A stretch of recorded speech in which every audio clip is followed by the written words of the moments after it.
Welcome to Aslan Media. This week's featured author is Nathan Englander. Nathan is, well, I was going to say probably like the best young short story writer in America, but you're not that young anymore. Now Um, you better remember that I was old. no, he is the author of a number of books for the relief of unbearable urges, the Ministry of Special Cases. He's writing plays, he's doing nonfiction, and his newest collection of short stories is what we talk about when we talk about Anne Frank. Nathan, thanks for joining us at Aslan Media. Oh, thanks for having me. Hey, listen, one of the things, we've talked about this before, but one of the things that you and I are both kind of obsessed about in our writings and just in our lives in general is the issue of identity, right? Identity comes up a lot in these stories. I mean, in the title story, what we talk about when we talk about Anne Frank, there's a Hasidic guy from Israel who sort of talks about the difference between being religiously Jewish and culturally Jewish. I think he says it's sort of the difference between two pieces of metal that are welded together or glued together. How much of those kinds of issues affect your writing, both when it comes to your fiction and your nonfiction? It's always a pleasure to talk to you because, yeah, right to the heart of the matter. This book, it's funny even to hear, you list previous books or just that I'm doing these other things. I'm generally so single-minded of purpose, but this book was born of the fact that I was writing a play or working on a couple of translations over the years where, it wasn't, I always thinking about cultural identity, but I didn't even just think about ownership of craft or something, what it felt like to be working on a play when you don't feel like a playwright, or what it felt like to be Yeah. translating when you don't call yourself a translator. And it really got me back to those basic ideas of identity and ownership, and that's what drives a story like that. And yes, I often meaning pretty much always use the Jewish world, which is a complete world to me, to explore these things. But for me, this issue, yes, it's about, again, in that story, it's about ideas of the Holocaust or Jewish culture, things like that. But I think it's so much what's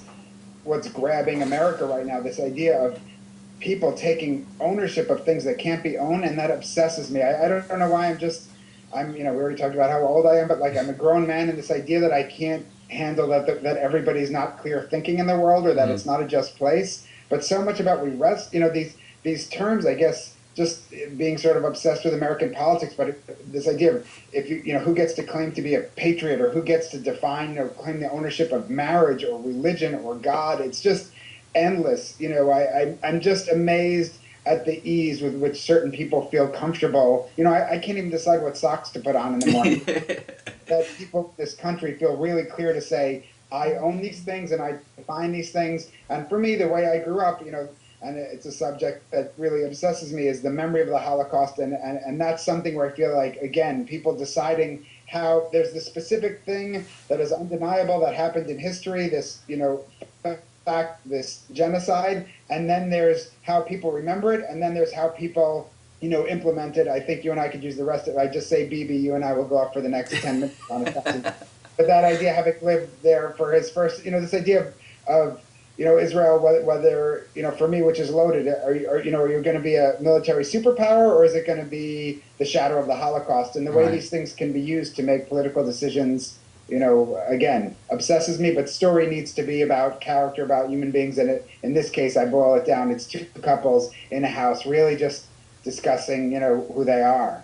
What you just said reminds me of that great book that Abraham Berg wrote about sort of the problem of what he called the Shoah complex, right? Right. I think in Israel the book was called The Holocaust is Over or something like that, but in America, because we couldn't handle that kind of a title, he called it something else. But it's a really important thing that you bring up, because it in the same way that there are certain aspects of American history that are so pivotal to the American identity, right? The Civil War, the Revolutionary War, World War II. I mean, those things have kind of defined what it means to be American. But at the same time, this idea of that what Berg calls the Shoah complex has both positive and negative aspects of it, right? And you mine both of them in this book. Well, as does everything, and this is I guess this is again, this is the human condition. This is, I guess, while I'll be obsessed, I already mentioned one politician, but I feel like, politicians, rabbis, priests, teachers, policemen, there's social contracts in those cases. But what interests me about people is, it's boring to call your neighbor a hypocrite. He's supposed to be. It's what it is to be human. And I guess I want to look at those things wrestling, again, it's making I guess I'm getting more comfortable with it, with acknowledging how political the personal gets to be with me, or vice Yeah. versa, Yeah. the way it melds in. But yeah, to me, I guess it's just this fierce obsession with ownership lately that seems to be a Yeah. big theme. Well, so speaking about the personal, I mean, some people know this. Not everybody knows this, but you had kind of an interesting childhood. You grew up in the Bronx, fairly religious, right? Very kind of conservative. I Uh, get stuck in a lot of boroughs, and I'm talking to you from Brooklyn right now. But this is where my dad was raised. But sorry, yes. I'm from Strong Island, a little bit. Go that way. Right. My mistake. Sorry. Yeah, Uh, no, I'm saying yes. and Trust me, I worked hard to muddy that fact for many years, and now I can accept that I was born inside a mall. well, anyway, the point being that you were you grew up fairly conservative, fairly religious, and then you went to Israel, and all of a sudden that all kind of went away, right? I mean, you did the opposite of what usually happens, right? You I went to did. Israel and became secular. This is the point of framing arguments, because I did exactly what happens, which is exactly what happens in the general. Yes, I did the opposite of what happens in the specific, which is people going to Jerusalem and becoming religious. But if you look at it more carefully, whatever you are when you get to Jerusalem, it usually flips. Right. However they send you off to that city, you will come back the polar opposite. So I think that's often the point. But yeah, I grew up conservative mostly, and Orthodox with a big O. I grew up very religious, and I think for me, back to this idea is when I think of like the power of media. I mean, I love to hear you talk about this stuff and to talk about it with you, but it's this idea when people shape what your world is supposed to be. You often, Yeah.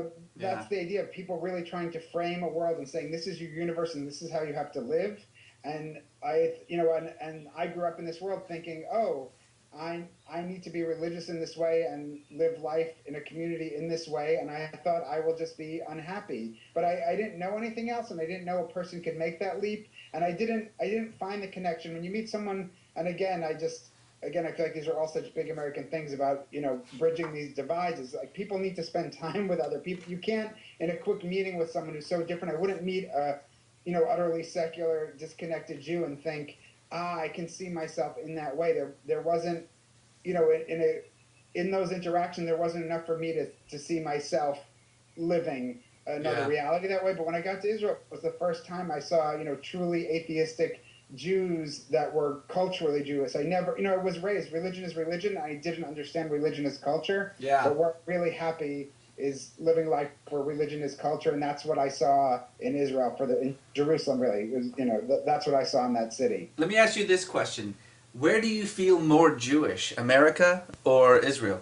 That is a perfect question. You're like, I did not Skype you to ask you to rate the questions. Anyway, but I feel, well, that's it. I think back to, if you started out so astutely, that this book really is about identity and ownership of your own identity, or these cultural touchstones and all this stuff.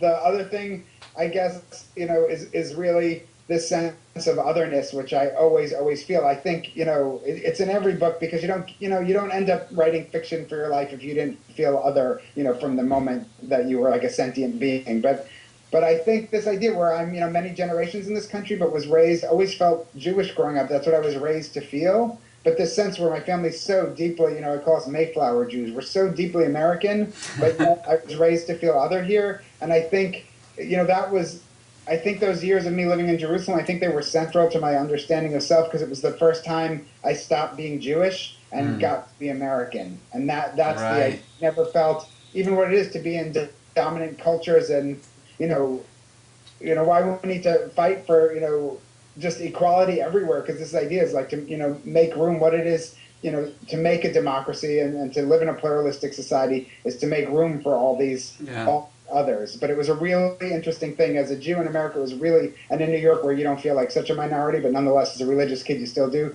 But to be in the majority in a country when the banks are closed for your holidays was a really, really sort of Right. opening experience for me.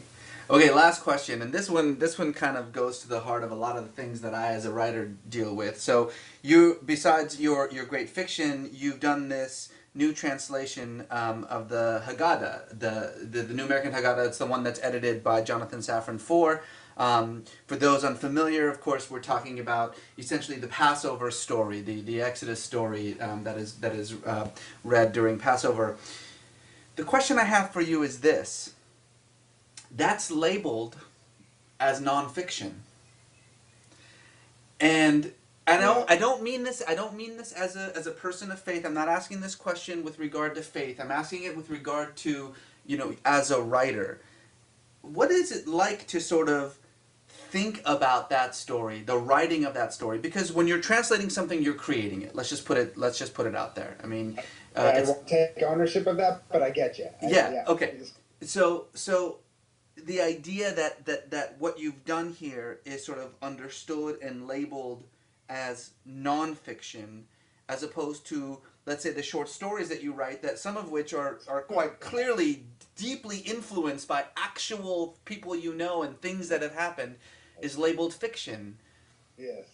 That's funny. I always laugh when movies start and they say that's my favorite start of a movie thing. Then when they're trying to give it some sort of Right, based on say true like events. inspired by actual events. And I think really hard. I was like, it's like Leibniz and it's back to philosophy where I'm like, I don't think you could have a thought not inspired by an actual like. There's no access. If you have, even that idea was like, even if you had no senses, I think if you have an internal thought and you are living, it has to be inspired by actuality. But that's all a separate matter. But yeah, you mentioned Jonathan Foer, and it's that's Jonathan tells the story when we're on the road with this book, but about getting to England and someone saying like, oh, going through customs in a sense, something like you wrote this book, and he's like, well, and sort of like, is it fiction or nonfiction? And he's like, well, but you know what? I think the important thing is, and I'm talking about John. I also talk about my girlfriend who helped me with this.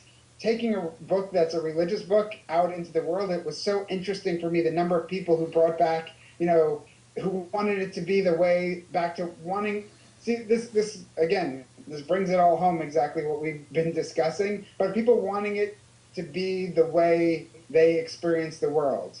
So you could say, why isn't this, why does this have God references, or why isn't it gender neutral, or why isn't it right wing or left wing, or why don't you change this or that? And to me, I saw everyone's everyone wanted it to fit different, again, so many lovely and wonderful people, but people passionately wanting it to match certain agendas sometimes. Mm-hmm. To me, I understood the translator's obligation is to the text itself. And I felt like, just like the writing of fiction, the work only gets done when I fall away. And I fall into this very strange, space with that book. Because I'd go also, on the road, and, and that was, again, my agenda, as I said, my girlfriend made this really clear to me, was I couldn't understand. I was like, what was that? It became so passionate. And yes, just to the text, to like translating it. To, I use the word water as an example. If I ask you to give me one word in English that has the feel, the rhythm, the meaning that encapsulates water, it just takes, I would spend days just sitting with one word. Yeah. And yeah, I really was just trying to stay true to the text. But again, it's this weird space where this text is part of me. And, I can call myself, that's what would make Jonathan laugh, where I'd say, I'm radically secular, I'm an atheist. And he would say to the audiences, have you ever seen anyone more religious in a sense? But yes, I just, what, I guess what religion I'm left with after religion is I really feel true to story. And that's, that was the religion I was working with, is the obligation to the story as a whole. Perfectly said. Nathan Englander, the book is called What We Talk About When We Talk About Anne Frank. Thanks so much for talking to us. My pleasure. Hope to see you in person soon.